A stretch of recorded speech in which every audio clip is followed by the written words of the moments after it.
let's talk some fantastic Tennessee football as the Cats are in full pads and they're actually hitting. In a lot of ways, the season for me starts with the first scrimmage. So here we go. It is 4 downs, and it's brought to you by our friends at Zen Sports. Man, the app is absolutely, see what I did there? Absolutely fantastic. Zen Sports. 4 downs. 4 questions. 4 answers. The Dave Hooker Show. 4 downs. A presentation of offthehooksports.com. All right, Tennessee's first scrimmage in the books. The guys have the day off. Coverage brought to you by Zen Sports, the new sports book in Tennessee, revolutionizing the way you earn sports betting rewards. That means no more deposit bonuses that turn into deposit nightmares. On Zen Sports, what you see is what you get. And with their cash rewards program, you get a lot of cash. For a welcome bonus, earn an unlimited 5% cash back on your betting volume for your first 15 days. That's just like winning. When you sign up with the code HOOKED, that's HOOKED, unlimited 5% cash back. Unlimited with the promo code HOOKED. Keep betting, keep earning with up to 3% cash back on your betting volume every month. After that, refer friends to earn a percentage of their betting volume as cash rewards too. Zen Sports bringing the cash back to Tennessee. So if you bet big on sports, you want to be betting on Zen Sports. Zen Sports betting just got better. All right, let's go to Cooper Mays, who does have the downs as we break down what the Vols did in their first scrimmage. By the way, I will pass along this. No inside information. I'm not going to do that. But Coop's doing well. Feels like it's a short recovery. So think of him. Keep him in your thoughts and prayers. Again, nothing serious or greater things that happen in the world. But this is awfully big for a young man who has put the team first on several different occasions. So here we go. First down, Coop. Oh, let's try that again. Coop here. First down. All right, Coop. Thank you, sir. He was absent for the scrimmage yesterday, but I guarantee you he'll be there for the rest of the run. Number one, the Vols missed Cooper Mays. I think that was pretty obvious in the scrimmage on Thursday.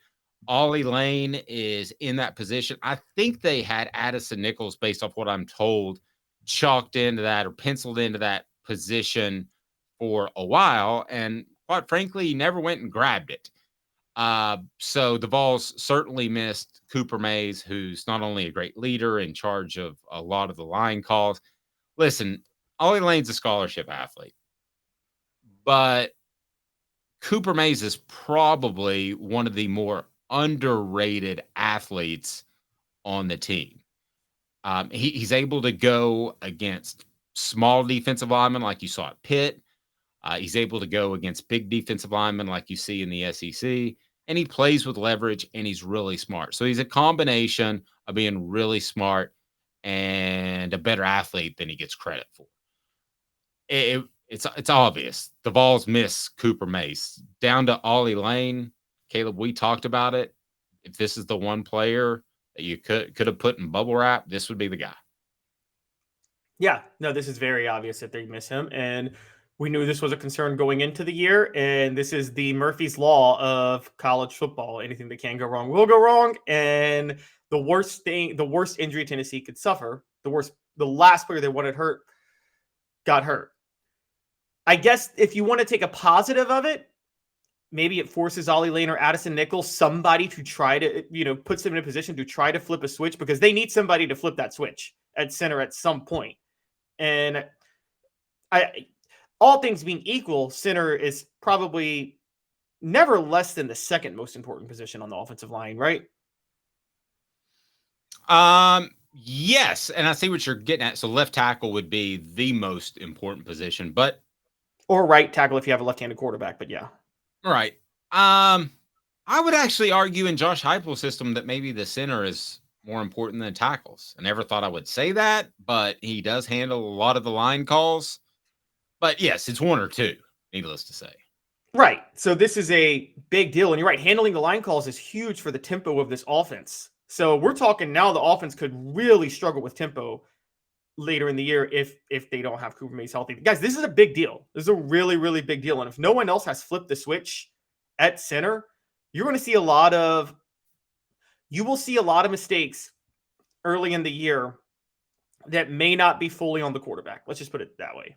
Well, now you're assuming he doesn't play, which I want to get into because theoretically, and I think Josh Heupel is probably being optimistic. Why wouldn't he? He could be back 2 weeks from yesterday, which would be the 24th, and be ready for game week against Virginia. So I want to get more into that, but let's focus on the scrimmage for a little bit longer. Coop, second down. Cooper Mays here. Second down. All right, so the defense dominated, especially up front. Is that just because of Cooper Mays or something else? I have a theory. It's partially because of Cooper Mays, but again, offensive line was I was screaming in the offseason that offensive line was a huge question for Tennessee. And the defensive line, I don't think was a question. I think the defensive line is a very, very, very good unit for Tennessee. Amari Thomas is reliable. Tyler Baird and Roman Harrison are potential superstars. You brought up that Elijah Simmons could be a superstar. Well, all the offensive line has... I'm going to officially be on my soapbox. If he doesn't end up an all-SEC player, he's going to regret it. 5 years from now, he's going to look back and say, Dad, blame it. Go ahead. I'm sorry to interrupt, Caleb. So what you're saying is he will be Vince Vaughn and Rudy. Anybody remember that moment in Rudy? Yes. Yes. By the way, I watched Swingers the other day, the Vince Vaughn movie. That's one of the most overrated movies I've ever seen. It just kind of ended like they ran out of money for the budget. I never saw that one.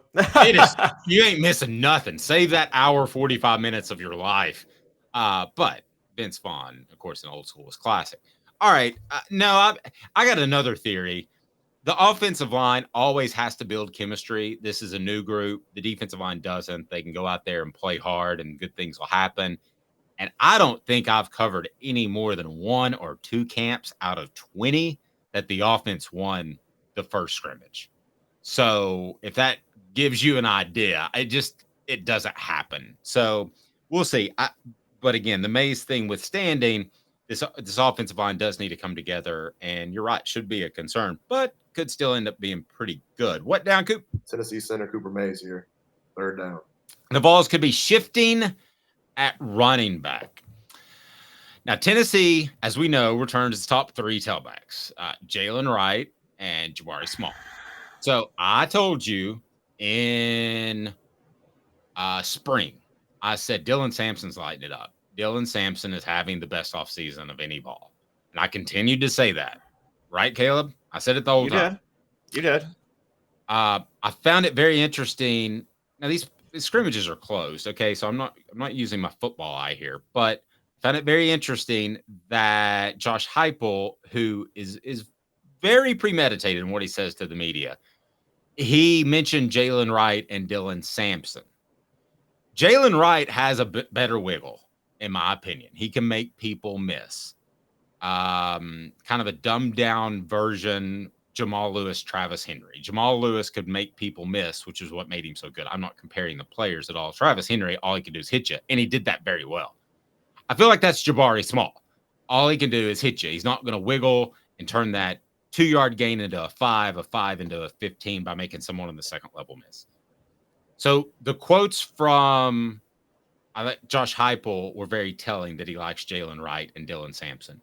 Would you be stunned if Wright and Sampson are the 2 leading rushers for Tennessee and Jabari Small is 3rd? Yes, I'd be shocked if Small was 3rd. I think Small's still going to get the bulk of the carries because, again, there's so many things that Small does. One, you're right. Small's the hit you, but he'll get, if it's 3rd and 2, Small will get you 3 yards. You can't be sure that Wright or Sampson will do that. On top of that, Jabari Small is the best pass blocking running back on this team. There's nobody close to Jabari Small on that. And that makes him, one of the things I learned about running backs, funny enough, last year, Dave, was I thought the athletic backs, those speedy, like we're talking about, the all-purpose backs, I thought they were the best ones to utilize in the passing game. I didn't realize, the best pass blocker is your best running back to use in the passing game because the defense doesn't know if he's going to block or go out into the flat. And so, good point. I noticed they never accounted for Jabari Small in the flat a lot of times because if Jalen Wright or Dylan Sampson's in there, you're pretty sure that they're not going to block. But if Jabari Small's in there, you don't know what he's going to do. And I think that's a big deal for the passing game. All right, 4th down, Coop. All SEC center Cooper Mays here. 4th down. There may be a quarterback race. I'm just going to go ahead and throw it out there. Caleb, if you're the quarterback for the Knoxville Hookers, and I love that name, man. yeah, it's pretty good. You're throwing to a bunch are Knoxville Hookers good? Are they worth it? Yeah, but you're throwing to a bunch of Johns. Okay, so John Kelly, John Smith, John. Okay, if you're the quarterback for the Knoxville Hookers, which compliment would you prefer the most? Josh Heupel saying, quote, I thought operational was really good. The situational stuff that we can be better at. Coming out situation, we did some 4-minute things at the end as well. So it's a great opportunity. Who does that sound like he's talking about? That sounds like he's talking about a freshman quarterback at that point. It's not. Okay. The other quote. Heupel. He's running everything, man. You know, you've heard me say that when they finish spring ball, when they come back beginning training camp, they should be a different player. He's a different player. Talking about Nico. There's a quarterback race. I'm going to be the first to go out on a limb. As orchestrated as Josh Heupel is, his comments and Joey Halsley's comments have come out very strong about Nico. And I ask you, which of those two compliments, as you're the starting quarterback for the Knoxville Hookers, or you're in a quarterback competition with Bob Prostitute, out of the two, I mean, I'd rather somebody say he's a different player than I thought operationally was really good. Ew. Well, you should be operationally good. You played college football for 18 years. Let's put it this way, since we're just going here. What would you rather a hooker say about your performance? Would you rather say the situational stuff we can be better at, or would you rather say he's running everything, man?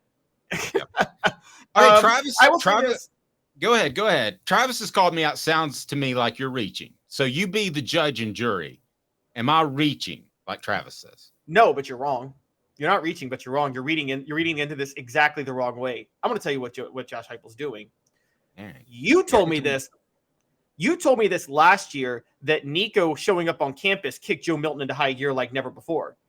Josh Heupel is saying this to keep Joe Milton's edge for him. That's pretty good. That's my guy right there. That's good stuff. Josh Heupel wants the media stories about the quarterback controversy because he wants Joe Milton to not be relaxed in the starting job. Okay, I really like that.